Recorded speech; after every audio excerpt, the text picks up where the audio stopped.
Hey guys, welcome back here to the Fishing Teacher, and appreciate you guys coming by the channel to spend some time with me. And guys, today I'm going to show you what I think is probably the most underrated plastic worm in bass fishing today. I've been using this worm for about 5 years now, and it has never caught on. I don't understand why, because I've caught a freaking ton of bass on it. And I think a lot of it is there's so many soft plastic lures out there, and there's so many plastic worms and variations and so many companies that make plastic worms that it's hard to stand out. So I'm going to show you guys one today that is just absolutely exemplary in its ability to catch fish. And we're going to be talking about the Zoom Z-Craw worm. Now, this is the Z-Craw worm. It's got, the regular, like a big Magnum trick worm body, and it's got like the Zoom Z-Craw tail on it. Guys, this is a fish catching freaking bait. And I'm going to show you guys some modifications on it, how I like to use it, because I do like to modify this worm every single time I use it. So I'm going to show you that. We're going to go over sort of the situations that works good in today's episode here. And also, guys, I will link the Z-Craw worm and my Tackle Warehouse link in the description of this video. If you guys would like to get a few packs after the video, after I do it, using that link's a good way to support the channel. And also, guys, thank you very much for everybody that's taking time to take advantage of the Get Ready for Spring sale on my Solar Bat signature glasses. My RB2s and RB3s are on sale, 30% off right now. You can get them. I'll put the Solar Bat link in the description of the video. You guys can check those out. And one final thing, guys, spring is, real quick plug here, jig fishing is great this time of year. Try brown and orange. This is my Blaukat Throwback jig, living rubber, brown and orange color. My favorite color in the month of March. I'll have the my Blaukat Throwback jig link in the description of the video too. So, man, I appreciate you putting up the plugs, guys. I know it's a pain in the butt, but thank you very much for being patient with that. Okay, I first started using this bait. The first time that I used it and did good with it, I fished a Bassmaster Open down on the Arkansas River. I think it was 2020. It was right around COVID. And I finished 11th place in that tournament. And this is what I call on my fish on in that particular tournament, is the Z-Craw worm. And I've used it a lot since then in different areas. So that's what I want to do in today's video, really explain to you when it works good. Now, this is a pretty big worm. This is about an 8-inch worm at least, just out of the package like that. And I don't know if you guys have used the Zoom Magnum trick worm, but it's pretty much got like the Magnum trick worm body on it with the Z-Craw worm tail on it. And this thing has a tremendous amount of action. So I'm going to show you guys how I have done the best on this thing. Now, I haven't fished it and done that good on the full size like this. So all the success I've had on this thing has been breaking it off right above the egg sac here. And so I'm taking about 1.5 inches off the bait off of it. And I'm going to make about a 6 or 7 inch worm like this. You can even go shorter sometimes too. And then I'm going to take, another thing about it is the slip sinker size is real critical in terms of getting the right fall out of this thing. So I've experimented with a bunch of different sinkers, and I like a 1/4 ounce sinker on it, guys. 1/4 ounce sinker. I got a straight shank Gamakatsu G Finesse hook, 2-aught. I'll put this in my Tackle Warehouse link too. This is an awesome hook. And I'm going to come in on the bottom of the worm on the flat side. I'm going to come in that flat side like that. Just rig it your normal Texas rig setup. Hook it in the side there. So I'm going to have it rigged up like that. It's going to be hooked in the side. And then what I'm going to do is I'm going to color the tails on this thing. Every single bass I've ever caught on this thing, on the green pumpkins, have come with a little bit of chartreuse on the tail.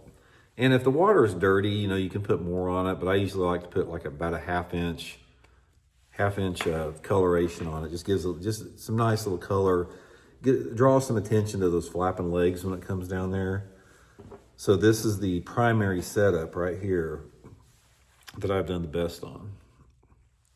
It's like that. That, guys, right there will get you some bites, flipping and pitching it around any type of shallow cover. Now, sometimes, like I said, I'll come in below the egg sac. So I'm going to be making it into more like a 4 or 5 inch worm. And I'm going to explain when I do what in the video here in just a second. But one thing I've noticed about this thing is when you cut it down to, 4, 5, 6 inches, fish seem to really bite it, really good like that. A little bit shorter setup like that. Okay, let's talk a little bit about where you want to fish it at. Then I've got a couple different other colors. We're going to talk about some color applications. This is an excellent bait around any shallow targets. Shallow the better. It's like most of the success I've had on this thing has been flipping it around shallow wood, like dock pilings, lay down trees, stumps, logs in the water. Excellent for that. And it's also, I have found that this bait works better in a little bit warmer water because there's something about the tail on this thing. I don't know what it is. The aggressiveness of the tail, it just seems like I've done better if that water temperature is over 70 degrees. So shallow cover, water temperatures in the 70s or greater, 70s or 80s. And the coloration we're going to talk a little bit about here, as far as the water clarity goes with it. But just flip it and pitching it around shallow cover. 20-pound test Seagarden VizX line. I have it on my flipping stick all the time, just working it like you would any other plastic worm. Now, I know that with the bigger application like this, since this is an 8 or 9 inch worm, that this would be great on structure, like fishing deeper brush or ledges or drop-offs or something like that. So I know you could fish it, in that situation.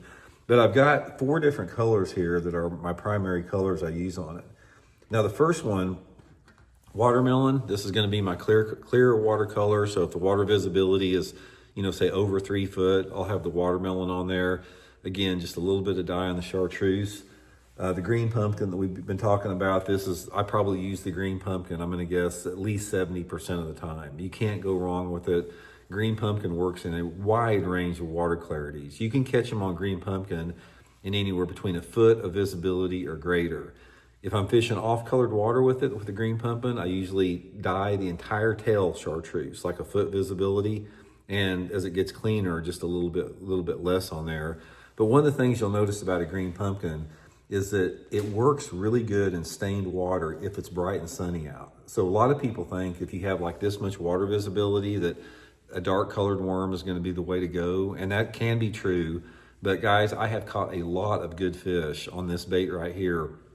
If the water visibility is dirty like that and you got a bright sunny day, there's something about the vibration on the tail. It's a large diameter worm. They really like it. And then the next one, this is the 420 that they make right here. Now the 420 is considerably darker. So this is going to be another color that's going to be good in dirtier water, especially if it's cloudy. So if I've got water visibility of say 2 foot or less and it's a cloudy, rainy day, I've done really good on the 420 color.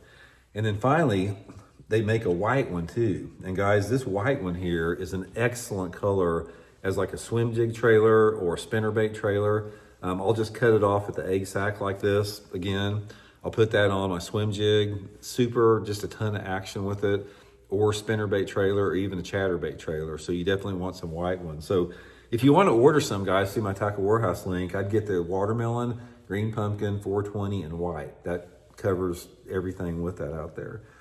But anyway, it's just something I don't understand why, guys. I don't understand why this bait is not a household name. I mean, it is such a good bait and it'll catch fish when anything else won't. That tournament that I finished 11th place down there at the Arkansas River in the Bassmaster Open, I was fishing this, it was a pretty small creek off the main river, and there was a lot of lay down, there was some grass in there and there was lay down wood. And I tried everything. I tried creature baits. I tried jigs in there. I tried variations of different type of plastic worms. And it wasn't until I put this craw worm on there that I started catching them. They just lit it up once I put it on there. So it's definitely something that you want to have for this coming later in the spring, all through the summer. It's going to be a really good worm for that situation. And anyway, guys, I think it'll put some good fish in the boat for y'all. So I hope it helps out. We'll talk later.